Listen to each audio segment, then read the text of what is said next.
Ang ganda niya, oh, ang lago.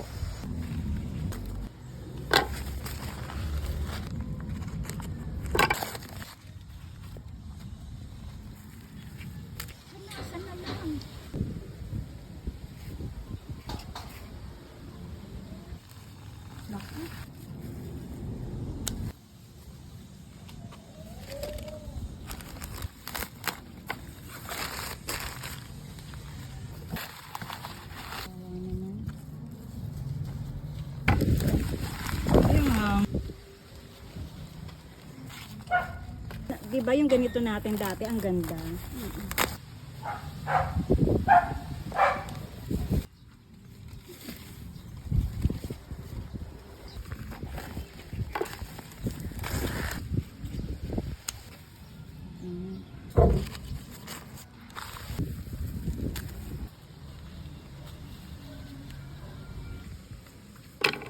Ang ganda nito.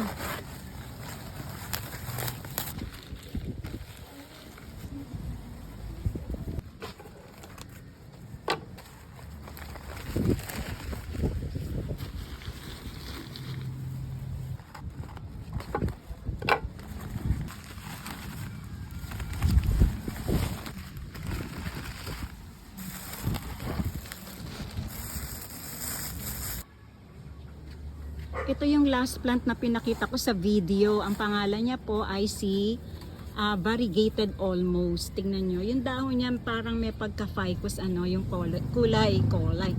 Nabubulol na ang plantita. O, tingnan nyo po ang ganda. O, diba? Isa sa mga paborito kong halaman ito eh.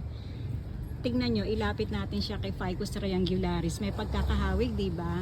Tapos ito si Ficus dwarf balete. Ayan. Ang ganda, ang ganda. Marami sana ako ino-order nito, kaya lang last spot na yung available sa client.